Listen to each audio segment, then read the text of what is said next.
সন্ন্যাসী চিন্ময় কৃষ্ণ দাসের আইনজীবী রবীন্দ্র ঘোষ বাংলাদেশের প্রবীণ আইনজীবী রবীন্দ্র ঘোষ চিকিৎসার জন্য ভারতে আছেন ব্যারাকপুরে।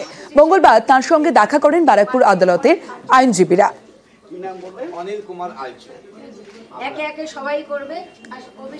উনি এখন আমাদের বিরুদ্ধে কিছু বলার জন্য ভারতে গেছে।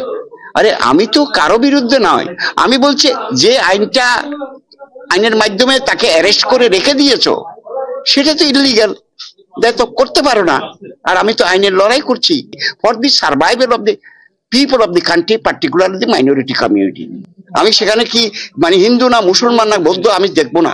Those who are the minorities, I should protect. I should go there for the protection of the rights of that people. আমাকে এইভাবে আপনারা সম্বর্ধিত করবেন এটা আমি কল্পনাও করতে পারি নাই। ওনাদেরকে যথেষ্ট আমি শ্রদ্ধা করব এবং ওনাদেরকে যে কাজটা আজকে আমাকে দেখালেন আমি তাদের প্রতি কৃতজ্ঞতা সব সময় থাকবো।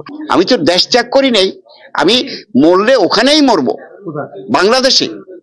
এবং সেখানে যদি কোনো লয়ারের হাতেও মারা যায় আমি কিন্তু কখনো আমার যে অ্যাম্বিশন, আমার যে পথ যেটা আমাকে ভগবান বলে দিয়েছে সেটা আমাকে রক্ষা করতে হবে।